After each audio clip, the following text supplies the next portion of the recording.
नमस्कार प्रेक्षकांनो, मालिकेच्या आजच्या भागामध्ये आपल्याला पाहायला मिळणार आहे शुभंकरचा पर्दाफाश होणार आहे. कारण आजपर्यंत नम्रताला त्रास देणारा आकाशला म्हणजे नम्रताच्या समोर गोडगोड वागणारा आणि आकाशला त्रास देणारा दुसरा तिसरा कोणी नसून शुभंकर आहे हे सत्य समोर येणार आहे. तर हे सगळं कशा पद्धतीने होणार आहे, नक्की काय झालेलं आहे, कसं काय समजलं आहे, त्या गोष्टी आपण या व्हिडिओमध्ये पाहणार आहोत. आणि फायनली शुभंकरला पोलिसांच्या ताब्यात दिलं जाणार आहे. कारण आजपर्यंत शुभंकरने आकाशला जो काही त्रास दिलेला आहे, आकाशला मारहाण करण्याचा प्रयत्न केलेला आहे, त्या सगळ्याची शिक्षा आता शुभंकरला मिळणार आहे. कारण आता शुभंकरने एवढं मोठं पाऊल उचललेलं आहे, इतक्या मोठ्या गोष्टी घडलेल्या आहेत की ज्याचा विचारही करू शकत नाही. कारण सरळ सरळ आता आकाशवरती चाकूने हल्ला करणं, त्याचबरोबर नम्रताबरोबर जबरदस्तीने लग्न करणं, आणि आता नम्रताला ह्या सगळ्या गोष्टी सहन होत नाहीत आणि तिने हुशारीने ईश्वरीला मेसेज पाठवते. कारण तिला वाटत असतं की आता शुभंकरला कंट्रोल करणं, जोपर्यंत ईश्वरी आणि अर्णव येत नाहीत तोपर्यंत कंट्रोल करायचं, आणि एकदा का ते आले की आपण त्याच्या बाबतीत हे सगळं करायचं असं तिने ठरवलेलं आहे. म्हणजेच शुभंकरचा पर्दाफाश तर झालेला आहे, पण त्याच्या तावडीतून सुटण्यासाठी नम्रताने ज्या गोष्टी केलेल्या आहेत त्या मात्र खरंच खूप हुशारीने आणि चालाखीने केलेल्या आहेत. हे सगळं कशा पद्धतीने होणार आहे ते आपण आपल्या आजच्या या व्हिडिओमध्ये पाहणार आहोत. त्यासाठी व्हिडिओ शेवटपर्यंत पहा. त्याचबरोबर चॅनलवरती नवीन असाल तर चॅनलला नक्की सबस्क्राईब करा. इकडे आपल्याला पाहायला मिळतं की शुभंकर चाकू घेऊन आता घरात घुसलेला असतो आणि तो आकाशला मारण्याचा प्रयत्न करत असतो. आकाश आणि शुभंकर या दोघांमध्ये मारामारी सुरू झालेली असते. शुभंकरने तर चाकू आणलेला असतो. आकाशने हुशारीने त्याचा हात पकडल्यामुळं तो चाकू हल्ला होणार असतो, तो थांबलेला असतो. नम्रताला तर कळायचंच बंद झालेलं असतं.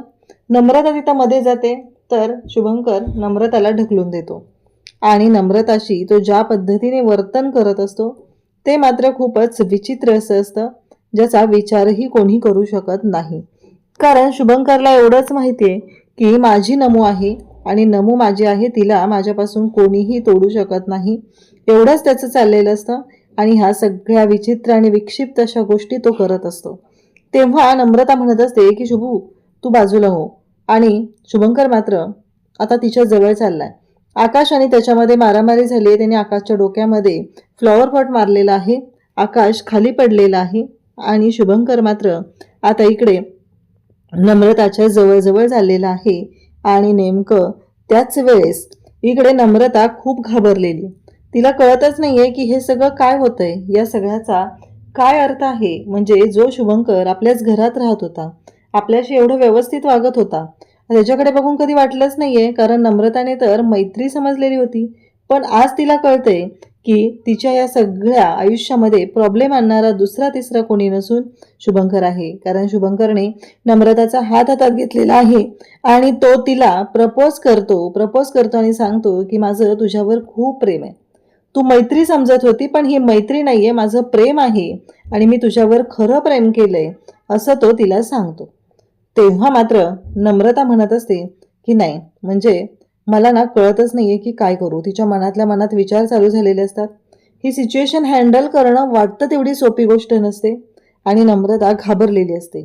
तेव्हा शुभंकर म्हणतो की घाबरली, माझी नमू घाबरली, आणि म्हणत तो तिच्या जवळ जातो. ती घाबरलेली आहे हे पाहून बाजूला होतो आणि स्वतःच्याच थोबाडीत तो मारून घेत असतो आणि तिला म्हणत असतो की त्रास होतो ना, मलाही त्रास होतो, तुझ्या जवळ जेव्हा कोणीतरी येतं तेव्हा मलाही त्रास होतो, असं म्हणत तो त्याने स्वतःच्या अंगावरती जे मारून घेतलेले आहे ते व्रण नमूला दाखवतो आणि म्हणतो की बघ, जेव्हा हा तुझ्या जवळ येतो ना तेव्हा माझी काय अवस्था होते, हे सगळं तुझ्यासाठी केलंय. नम्रताला धक्का बसलेला असतो. म्हणजे हा सायकिक माणूस आहे हे तिच्या लक्षात आलेलं असतं. नम्रता डोक्याला हात लावते. ती म्हणते काय आहे हे सगळं, तिला कळतच नाहीये की या सगळ्यातून काय मार्ग काढायचा आणि कसा मार्ग काढायचा. ती मात्र पाहतच असते, ती घाबरलेली असते, तिला कळत नाहीये की ह्या सगळ्यातून कसा मार्ग काढू, काय करू. तेव्हा तो नम्रताच्या जवळ जात असतो. तेव्हा मात्र नम्रता म्हणत असते की बास झालं. शुभंकरला ती बाजूला करत असते. शुभंकर म्हणत असतो की नाही, तू या आकाश पाटील सोबत लग्न करायला लागलीस, तुला माहितीये का मागच्या वर्षी जेव्हा तुझं लग्न मोडलं होतं ते लग्न माझ्यामुळेच मोडलं होतं. मीच त्या माणसांना जाऊन सांगितलं होतं की हुंड्यामध्ये तुमचं दुकान मागा. एकदा का तुमचं दुकान मागितलं की मग मात्र तुम्ही दुकान देणार नाही आणि तुझं लग्न मोडणार हे मला माहिती होतं. आतापर्यंत तुला येणारी स्थळं माझ्यामुळेच मोडली जात होती. मीच त्यांना जाऊन काही काही कारण सांगत होतो. कारण मला तू माझी हवी आहे. तुला मी दुसरं कोणाची झालेली पाहू शकत नाही. आणि इकडे येऊन काय केलंस तू? तर या आकाश पाटीलच्या प्रेमात पडली. या आकाश पाटीलच्या? अगं पण मी तुझ्यावर जीवापाड प्रेम करतो, एवढं तुला कळत नाहीये. असं म्हणत शुभंकर प्रेमाची कबुली देत असतो. आजपर्यंत जे काय सगळं झालेलं आहे त्या सगळ्या गोष्टी शुभंकर बोलून दाखवत असतो. तो म्हणत असतो, तू मैत्री समजली पण नाही. मी अजूनही याच ह्याच्यात आहे की तू माझी मैत्री नाही तर बायको आहेस, असं म्हणत तो तिच्याबद्दल बोलतो. तेव्हा मात्र इकडे नम्रता म्हणते की नाही, मला हे सगळं शांततेत घेतलं पाहिजे. आणि मग ती म्हणते, हो शुभू, मला आवडतंय, असं ती सांगते. आणि मग तेवढ्याच ह्याच्यामध्ये आकाशचा फोटो काढते आणि इकडे ईश्वरीला पाठवते. ईश्वरीला तर धक्काच बसलेला असतो. आणि मग मात्र ईश्वरी आता डबा घेऊन निघालेलीच असते, पण त्याच्या आधी अर्णव बाहेर पडलेला असतो. ईश्वरी धावत येते, अर्णव सर म्हणत ती बाहेर येते. आणि मग अर्णवला ती फोटो दाखवते. अर्णव म्हणतो, चल बस गाडीत लवकर. काय झालं हे सगळं आकाशच्या बाबतीत? कारण आकाश खाली कोसळलेला आहे हे सगळं त्यांना कळलेलं असतं. कारण ईश्वरीला माहिती असतं की आकाश हा इकडे नम्रताकडे गेलेला आहे. आणि म्हणून दोघंही निघत असतात. आणि त्याच वेळी इकडे नम्रता मात्र हे सगळं पाहत असते. शुभंकरची वेगळीच नाटकं सुरू झालेली असतात. आणि शुभंकर ज्या पद्धतीने या सगळ्या गोष्टी करत असतो ते पाहून नम्रता घाबरलेली असते. आता शुभंकरने पुढचा गोंधळ घातलेला असतो. आणि तो म्हणजेच की त्याने तिथं पेटवलेले असतात, कागद टाकलेले असतात. आणि त्याला असं म्हणायचं असतं की हा होम पेटवलेला आहे, पण तसं काहीच नसतं. त्याने आता नम्रताचा हात हातात घेतलेला आहे. आणि तो नम्रताला म्हणत असतो की हे बघ, तुला काय वाटलं? हे सगळं तुझ्यासाठी केलंय मी.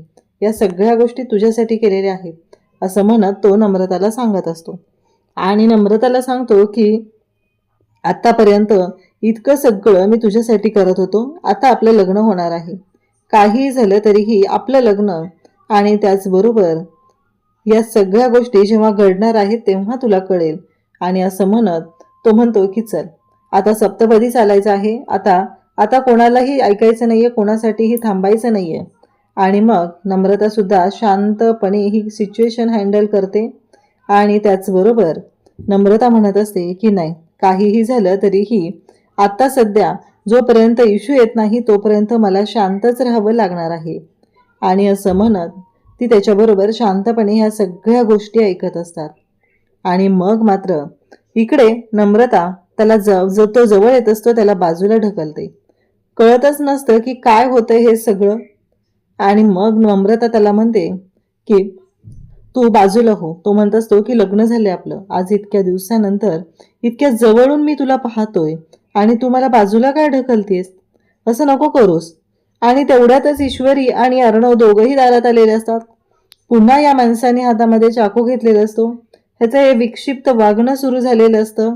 आणि तेव्हा मात्र नम्रता पुन्हा घाबरते. नम्रताला कळतच नाहीये की काय करू.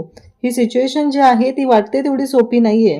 आणि या सिच्युएशनमध्ये खरंच आता सध्या इथे अर्णव पुढे येतो आणि अर्णवने त्या शुभूचा गळा पकडलेला असतो, त्याला पकडलेलं असतं.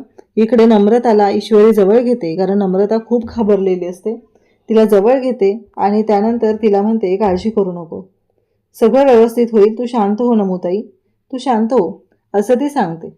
नम्रताला तर तिने शांत केलेलं असतं. इकडे आकाशला आता उठवलं जातं आणि आकाश खूप चिडलेला असतो. आकाश पुन्हा शुभंकरला मारायला सुरुवात करतो. इकडे नम्रता मात्र ढसाढसा रडत असते. त्यासोबतच अर्णव ईश्वरीने येतानाच पोलिसांनाही कळवलेलं असतं. पोलीस तिथं आलेले असतात, थांबा म्हणतात. आणि मग आकाशला थांबवलं जातं आणि शुभंकरला ताब्यात घेतलं जातं. तेव्हा अर्णव त्यांना सांगतो की तुम्ही पुढे व्हा, इथली सिच्युएशन कंट्रोल करून आम्ही येतोच, असं सांगितलं जातं. मग आता शुभंकरला घेऊन जात असतात. तो रडत असतो. तिकडे नम्रता घाबरलेली असते. अगदी हुशारीने तिने ही सिच्युएशन हँडल केलेली होती. आणि या सगळ्या गोष्टी ज्या घडलेल्या असतात त्या इतक्या विचित्र असतात, विक्षिप्त पद्धतीने झालेल्या असतात. आता मात्र प्रश्न उभा राहिलेला असतो की या सगळ्या गोष्टींमध्ये हे सगळं हँडल करणं वाटतं तेवढी सोपी गोष्ट नाही. त्याचबरोबर इकडे हे सगळं जेव्हा आपण पाहत असतो तेव्हा मात्र अर्णव आणि ईश्वरी सुद्धा हादरलेले असतात. त्यांनाही कळत नाहीये की करायचं काय आणि ह्या सगळ्या गोष्टी सोडवायच्या कशा. कारण या सगळ्या परिस्थितीमध्ये खूप त्रास झालेला असतो. तेव्हा अर्णव म्हणतो की पोलीस स्टेशनला जावं लागणार आहे. आणि मग मात्र इकडे आकाश म्हणतो की तुम्ही दोघे पुढे व्हा, आम्ही नंतर येतो, असं आकाश सांगतो. आकाशने तसं सांगितल्यानंतर अर्णव म्हणतो की चालेल. अर्णव ईश्वरी आता पोलीस स्टेशनला जातात, कंप्लेंट रजिस्टर करतात. कारण जे काही घडलेलं आहे ते विचित्र असं आहे आणि त्यामुळंच पोलीस कंप्लेंट केली जाते. आणि मग मात्र या सगळ्या गोष्टी ज्या घडत आहेत त्या सगळ्यामध्ये अर्णव ईश्वरीला प्रश्न पडलेला असतो की हा शुभंकर असा कसा वागू शकतो.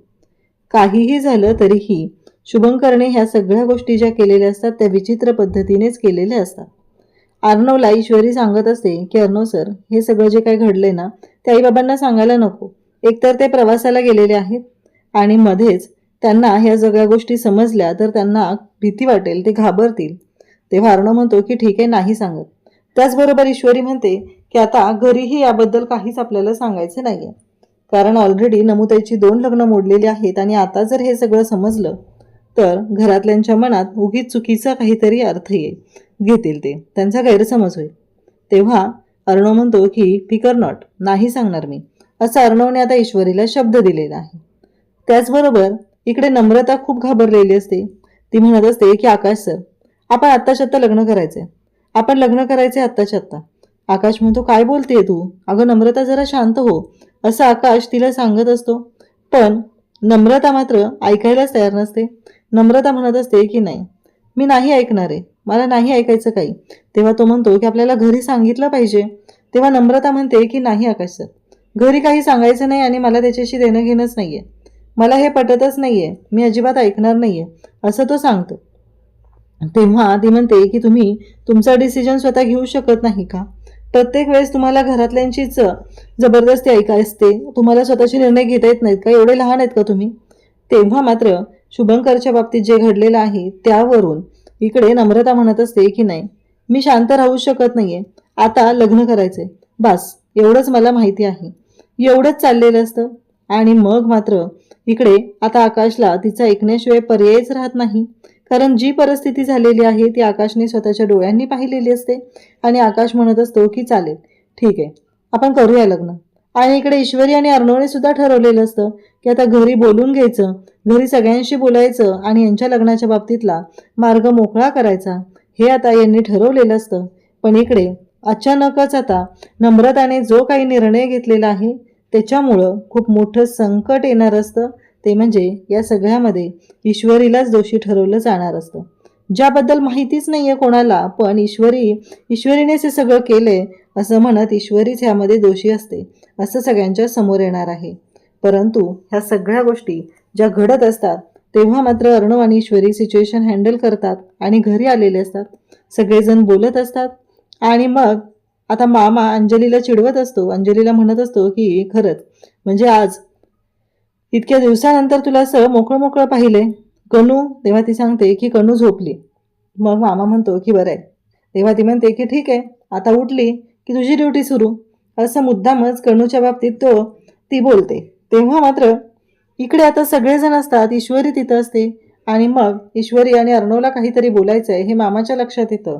मामा म्हणतो की तुम्हाला काही पर्सनल बोलायचं असेल तर तुम्ही वरती जाऊन बोला, असं मामा सांगतो.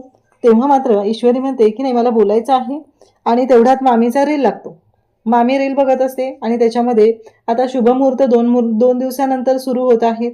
काही विधी वगैरे असतील, काही कार्य असतील तर ते या मुहूर्तावर करून घेतले पाहिजेत असं सांगितलं जात असतं.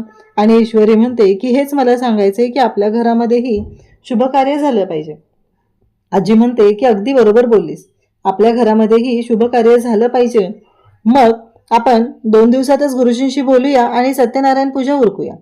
तेव्हा इकडे रमाकांत पण म्हणतात की हो, म्हणजे घरामध्ये एक पॉझिटिव्ह वातावरण तयार होईल असं रमाकांत सांगतात. तेव्हा ईश्वरी म्हणते की नाही, मला दुसरं बोलायचंय. तेव्हा आजी म्हणते काय बोलायचंय तुला, बोल ना. मग ईश्वरी सांगायला सुरुवात करते की मला तुम्हाला सगळ्यांना हे सांगायचं आहे की नम्रता म्हणजे नमुताई आणि आकाश भाऊजी यांच्या लग्नाच्या बाबतीतही आपल्याला विचार करावा लागणार आहे. हे ऐकल्यानंतर तिकडे वल्लरीचा मात्र शिट्ट्याच वाजलेल्या असतात. तिला कळायचंच बंद होतं. ती म्हणते की नाही, हे अजिबात ऐकून घेतलं जाणार नाही, हे अजिबात चालणार नाही असं ती सांगते. तेव्हा मात्र आता सगळेजण तिथं असतात, सगळेजण पाहत असतात. तेव्हा मामीला लगेचच अंजली म्हणते, पण मामी प्रॉब्लेम काय आहे? आता आपलं ठरलं होतं काय, ईश्वरीची आई निर्दोष असेल तर काहीच प्रॉब्लेम नाहीये, पण त्या तर निर्दोष आहेत. मग काय आहे, या सगळ्याचा अर्थ काय आहे असं म्हणत ती मामीला बोलत असते. तेव्हा मात्र मामी म्हणते की मला ती मुलगीच नकोय, माझ्या आकाशच्या आयुष्यात ती मुलगीच नकोय मला, असं स्पष्टपणे तिनं सांगत असते. तेव्हा मात्र सगळेजण तिला विचारत असतात प्रॉब्लेम काय आहे. तेव्हा ईश्वरी म्हणते की माझ्या नमुताईमध्ये प्रॉब्लेम काय आहे, त्याही पेक्षा त्या दोघांचं एकमेकांवर प्रेम आहे. आजी पण म्हणते हो, त्या दोघांचा साखरपुडा झालेला आहे. ती म्हणते की ईश्वरी या घरात आहे ना, हीच मला आवडत नाहीये, तर माझ्या मुलाचं आयुष्य उद्ध्वस्त करण्याचा अधिकार कोणालाच नाही. माझ्या मुलाचं लग्न होतंय ते माझ्या पसंतीनेच होणार आहे. त्या दिवशी साखरपुडा झाला मान्य मला, पण लग्न मात्र मी माझ्या विरोधात होऊ देणार नाही. हे ऐकल्यानंतर सगळेजण तिथं असतात, सगळेजण तिला समजवण्याचा प्रयत्न करत असतात, पण ती मात्र ऐकायला तयार नसते. तिचं एकच असतं की माझ्या मुलाचं लग्न आहे आणि अजिबात मी ऐकून घेणार नाही. ह्या सगळ्या गोष्टी अशा सुरू होतात. आता मात्र वल्लरीचं हे जे काय वागणं आहे ते कोणालाच पटत नाही. सगळेजण तिला सांगत असतात. इव्हन ईश्वरी म्हणत असते माझ्या नमुताईमध्ये प्रॉब्लेम काय आहे? नाही, ती स्वतःच्या पायावर उभा आहे, ती क्लाउड किचन चालवते, त्याचबरोबर सगळं व्यवस्थित करते. तेव्हा ती म्हणते क्लाउड किचन, हां तेच, तोच प्रॉब्लेम आहे. ते क्लाउड किचन म्हणजे काय आहे, तर स्वयंपाकीन आहे ती स्वयंपाकीन. माझ्या मुलाला तोडीस तोड पाहिजे. तेव्हा आजी म्हणतात अगं ईश्वरी त्याच घरातून आली ना, मग तिनंही सगळं हँडल केलेलंच आहे की. नाही, ही आपल्या घरात येऊन राहिली, आता तिला जमतंय सगळं, पण माझ्या मुलाच्या बाबतीत हे मला नकोय असं स्पष्टपणे वल्लरीने सांगितल्यानंतर मात्र आता वल्लरी हे सगळं बोलते आणि मग मात्र सगळ्यांनाच तिथे धक्का बसलेला असतो. ईश्वरी म्हणत असते अहो पण नमुताईमध्ये प्रॉब्लेम काय आहे, सगळं तर ती व्यवस्थित करते, सगळ्या गोष्टी हँडल करते, मग काय प्रॉब्लेम आहे असे ती विचारते.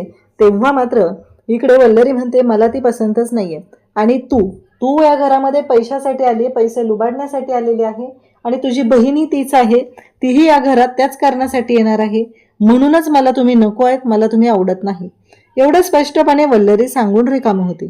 आणि तेव्हा मात्र इकडे अर्णव म्हणतो की बाद झालं मामी, आत्तापर्यंत ऐकून घेतलेलं आहे, माझ्या बायकोबद्दल एक शब्दही बोललेला मी खपवून घेणार नाही, मला हे पटलेलंच नाही असं अर्णवने स्पष्टपणे सांगितलेलं असतं. आणि तेव्हा मात्र इकडे आता सगळेजण तिथं असतात आणि त्याच वेळी आजी म्हणते की बाद झालं, वल्लरी प्रत्येक वेळेस अडचणांना बास कर असं म्हणत आता आजी सुद्धा तिला बोलत असतात. पण वल्लरीने स्पष्ट सांगितलेलं असतं की नाही, हे लग्न मला मान्य नाही आणि हे लग्न मी होऊ देणार नाही. इथंपर्यंत वल्लरीने आता सगळ्या गोष्टी क्लिअर केलेल्या असतात आणि सगळ्यांच्या समोर सांगितलेलं आहे. तेव्हा उद्याच्या भागात आपल्याला पाहायला मिळतं की ईश्वरी समजून सांगत असते. ईश्वरी म्हणत असते पण प्रॉब्लेम काय मामी, नमुताईमध्ये प्रॉब्लेम काय आहे, सगळं तर व्यवस्थित आहे आणि ती एवढी चांगली आहे, संस्कारी आहे, सगळ्या गोष्टी व्यवस्थित हँडल करणारी आहे, मग तुम्ही असं कसं काय म्हणता असं ईश्वरी तिला प्रश्न विचारत असते. तेव्हा ती म्हणते की नाही नकोच आहे मला. आणि तेवढ्यातच दारात नम्रता आणि आकाश लग्न करून आलेले असतात आणि ते पाहून लगेचच आता बोलायला सुरुवात करते. ती म्हणजे वल्लरी हेच का तुमचे संस्कार. आता ईश्वरी तिथं समोर जाते आणि नम्रताला विचारते अगं नमुताई एवढी घाई करायची काय गरज होती, आत्ताच आम्ही सगळ्यांशी बोलत होतो ना. तेव्हा नम्रता म्हणते की राजशिर्केंच्या घरची सून होऊन सगळं तुलाच लुबाडायचं आहे का, सगळं तुलाच अनुभवायचं आहे का, मलाही त्या गोष्टींचा आनंद घेऊ दे असं ती बोलते. आणि तेव्हा मात्र सगळेजण हादरलेले असतात, तिच्याकडे पाहतच राहतात. अशाच अपडेटसाठी चॅनलशी कनेक्ट राहा. थँक्यू.